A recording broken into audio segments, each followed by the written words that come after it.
Was this performance against a former champion and living legend dominant enough that you would sign off on him cutting the line even past Sean Strickland to get the next shot at Dricus du Plessis for the title? Yes. So you talked me in. It's my fault because I agreed. I'm not blaming you, but you did talk. You convincingly talked me into picking Whittaker instead of Khamzat on Friday's show, which blew up in both of our faces. Luckily, it didn't blow up in my wallet, but yeah, blew up in our faces. It blew up in our faces. It was as one-sided as can be.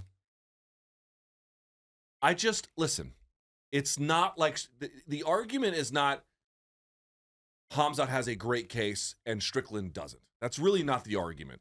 Strickland had a very close fight with him, had a rebound fight against Paulo Costa that was also not very interesting, but he won it. And again, if you want to go back and watch the fight between DDP and Strickland, it's not hard to score 3 rounds for Strickland. You can do it. If the basic question, can you find 3 rounds for him? Yes, you can. Yes. You absolutely can. So in that case, he's got a strong argument.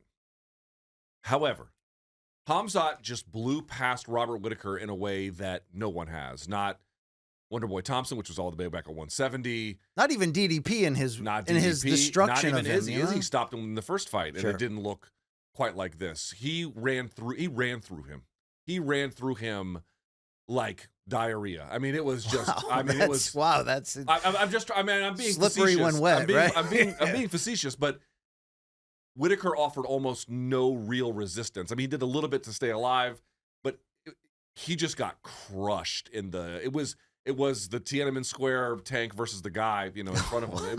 Wow, you got a lot of these today. You're like Moronello over here. Okay, but how do you describe somebody who is an all-time great at middleweight, a former champion, looking like Khamzat was fighting you or me out there? Yeah. I mean, he I'll say this quite honestly, and I don't mean it just because his teeth got messed up. Even before we saw that Robert Whittaker, Khamzat made him unrecognizable.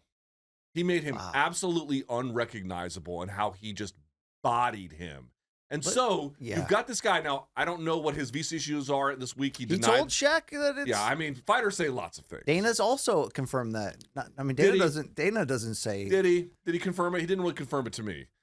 But things could have changed recently. And again, depending on who wins the presidential election next week, there could be a big change that happens anyway. So there are some questions about where any potential fight with Khamzat would be and on what schedule, and that does create some complications.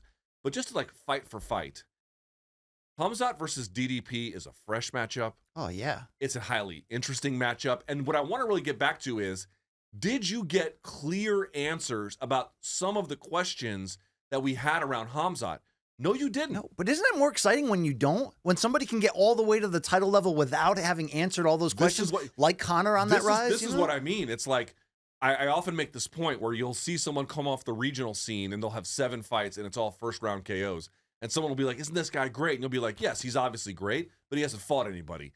And yes, some of Khamzat fights, like the Gilbert fight and the Kamaru fight, they went the distance. But in general, he's beating guys, former champions, all-time greats in his weight class, like they're nothing.